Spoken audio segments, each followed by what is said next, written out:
I want to cover several things here. First, I want to start off with Dr. Andrea O'Connor, her last video where she's what she called haunted people. Now, I wouldn't call them haunted people.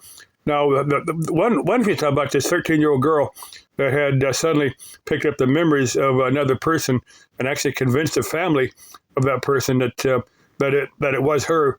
That's called a soul exchange, or some people call it a walk-in, where two souls on some level agree to trade places. That's usually permanent, though. I mean, usually they don't revert back to their former self. There are if you reported cases of people suddenly have a different voice, maybe a different language, maybe have a completely different skill set, things like that. That is kind of interesting. Well, I said that's called a walk-in or a soul exchange.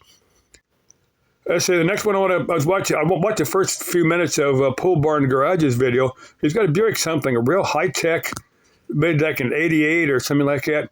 It was a real high-tech car. It's got a touchscreen display, CRT type touchscreen display. And I just got to the point where he's kind of going through that. Yeah, that's going to be the coolest thing, because that's mid '80s technology. It's amazing they had something like that back then. So the next thing I'm going to cover is a single female RVer. She'll go out and camp in a tent. What she does, she'll set up two tents. She's got a male mannequin she'll put out there. So some of the distance they'll think she's camping there with somebody, and she's got a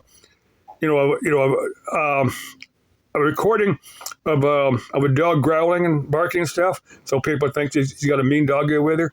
Kind of a bluff, but just to keep people from bothering her. Let's see. The main thing I'm going to cover on my pickup, quit on me. I've been through. I've been on one of these things. It's it's a module that goes into base of the distributor. I've got like 3 or 4 of these. I've tried them. Nothing changes anything. Got another ECM off of a V8 pickup. And that didn't make any difference. I tried that a couple of times before, and it doesn't run right. But it will start up, but this time this time it didn't. So it's I'm gonna guess there's a little pickup thing at the top of the distributor, Halifax sensor, something like that. I'm gonna hope that's bad. I'm gonna run down have a friend of mine run me down to the racking yard and pick up another distributor. I'm gonna pick up several things, just so if I can find an ECM, I'll get another ECM, one from a V6 pickup, if I can find one. I don't know I don't know if the ones in the car is the same or if they're different. I don't know. I'd be kind of hesitant to use anything that wasn't, from about the same year pickup of mine. Those things are getting harder to find because that pickup goes back 30 years. There's not too many of them still on the road. Let's see. I think I've covered everything here. Okay. Bye-bye.